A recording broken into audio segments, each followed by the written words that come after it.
Hi, I'm Teddy Burris, your Google Workspace and Gmail trainer, coach, and strategist. Gmail is a cool little trick that can make your single email address way more versatile. I'm going to show you how to do that. But before I do yourself a favor, hit that subscribe button because I have a whole lot more videos coming on how to use Google Workspace and Gmail as business tools.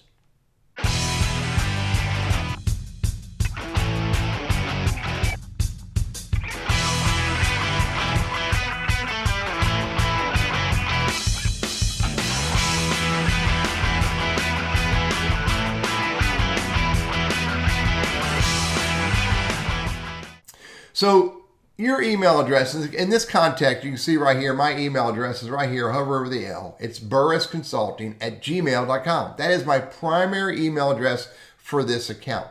However, there's a cool little trick you can use. Let me set up a message, just use a message as a whiteboard.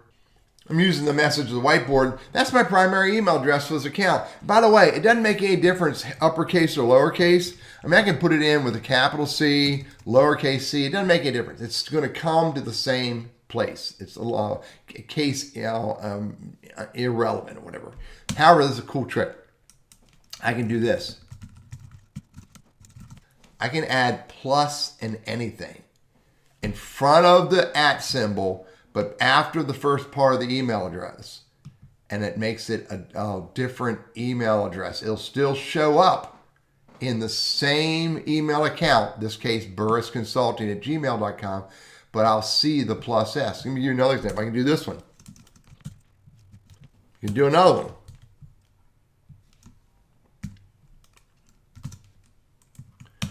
All of these email addresses will all show up in this account, because this right here is irrelevant to Gmail and Google Workspace.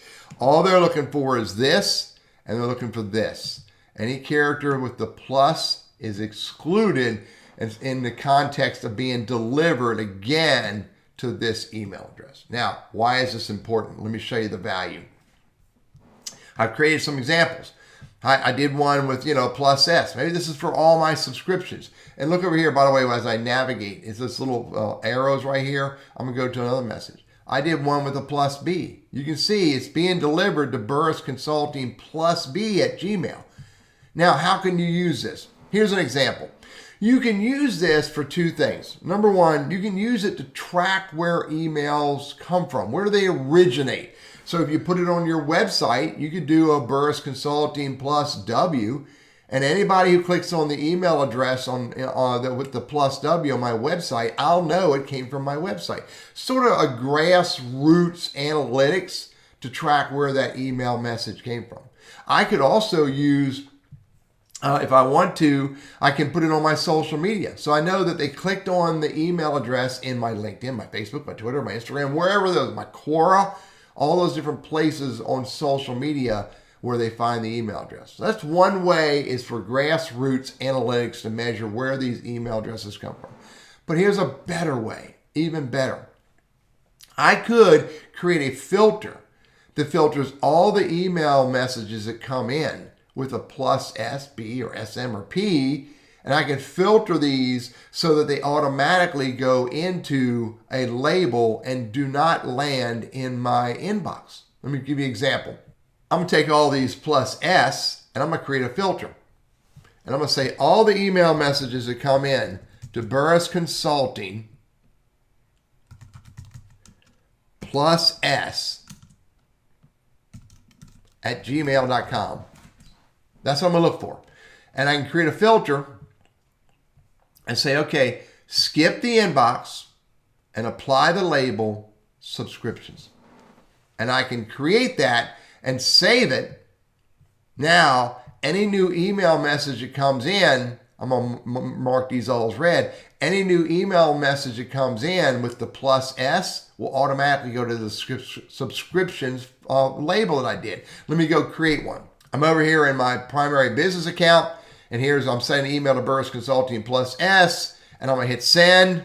I'm going to hit refresh over in Gmail, and look here. No new emails in my inbox. in any of these categories. But look here, I've got a new email message in subscriptions. I click there, there it is. It was sent to BurrissConsulting+S, and it automatically ends up in the subscriptions label or subscriptions folder. So consider using these plus little codes on your email addresses so you can simplify the number of email addresses that you use out online, but be able to manage those email messages when they come in, and be able to either put them on a label outside of your inbox, or have them automatically forward to someone else if you need to manage them, so that you can better manage your email. I'm Teddy Burriss, your Google Workspace and Gmail consultant, trainer, and strategist. I hope you find value in this.